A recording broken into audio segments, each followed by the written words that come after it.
First of all, Eid prayer is prayed twice a year. In the Eid of Al-Fitr, which comes at the end of the month of Ramadan, and in Eid Al-Hajj, which is on the 10th of the 12th month of the lunar year, the month of Dhul Hijjah.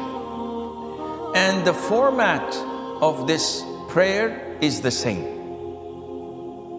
Is it mandatory? Is it a communal obligation? It is. Is it a highly recommended sunnah? It's an issue of dispute among scholars. The most authentic opinion is that it is mandatory upon men and it is highly recommended for women. The format is that the Muslims go to an open ground known as Al-Musalla. It's an open plaza, open piece of land.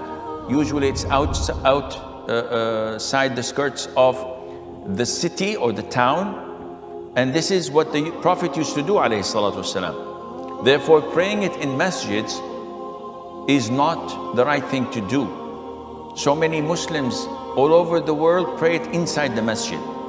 But this is not the sunnah of the Prophet alayhi wasalam. We know that praying in the masjid of Medina is equivalent to 1,000 prayers. Yet the Prophet ﷺ did never pray the Eid in his masjid.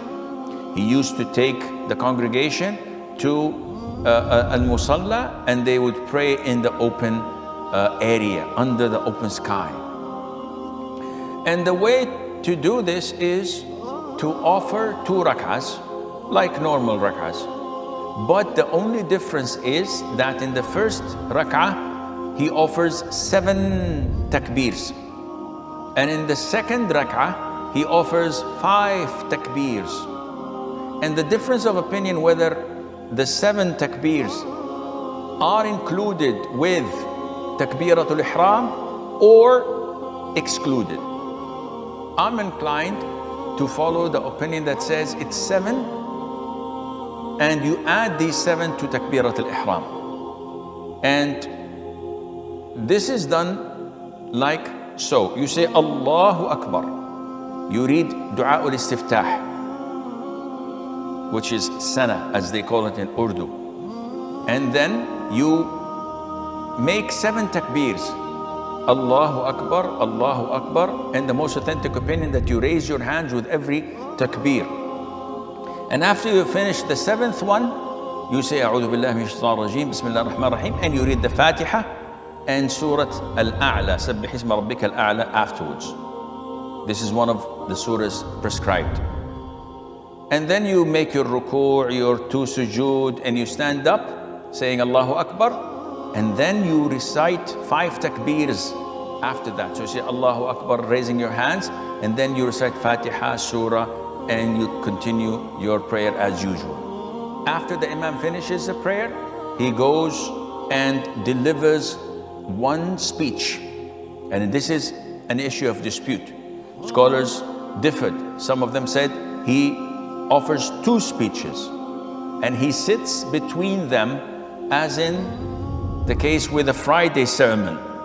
But this is not authentic, because all those who reported it stated that the Prophet gave 1 speech alayhi salatu wasalam. And beside, when he gave the khutbah, the sermon, the scholars, the companions did not take his pulpit with him. They did not take a chair for him to sit down. So claiming that he sat down between the 2 sermons would require some place to sit, and it's an open area. Where would he sit? So this again shows that it was only 1 sermon. And after that, at the end of it, he would address the women and encourage them to give charity, either by going there physically, or nowadays, because we have the loudspeakers, one can do that in the same sermon, and Allah Azza wa Jal knows best. As for praying it while traveling, it is recommended for a traveler to pray it, but it is not mandatory, as congregational prayer for him is not mandatory as well.